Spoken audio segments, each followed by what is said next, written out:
আসসালামু আলাইকুম। আজকে আমি ব্রেড, আলু, সুজি, বেসন দিয়ে একটা পকোড়া তৈরি করছি। প্রথমে আমি কাটার দিয়ে আলুকে কেটে নিলাম, জল দিয়ে ধুয়ে। তারপরে আলুর সঙ্গে কাটা পেঁয়াজ দিয়ে দিলাম, চিলি ফ্লেক্স, ধনিয়া পাতা, কাঁচামরিচ, হলুদ, মরিচ, লবণ, একসঙ্গে জিরে গুঁড়ো, সুজি, বেসন একসঙ্গে দিয়ে আমার হাত দিয়ে ভালো করে মেখে নিলাম। মিশ্রণটিকে তৈরি করলাম। তারপর আমি ব্রেডকে 3 পিস করে নিলাম। 3 পিস করে এই মিশ্রণটিকে আমি ব্রেডের উপরে নিচে সব দিকে সমানভাবে লাগিয়ে দিলাম। সুন্দর করে একটা শেপ দিয়ে দিলাম,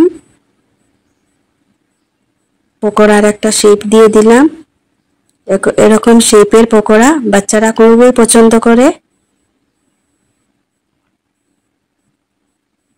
মিশ্রণটিকে শেপ দিয়ে আমি অয়েলের মধ্যে ফ্রাই করে নিলাম।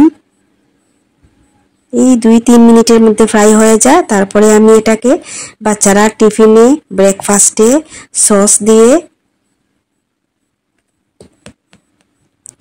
এরকম দেওয়া যায়। বাচ্চাদের টিফিনও দেওয়া যায়, ব্রেকফাস্টও করা যায়।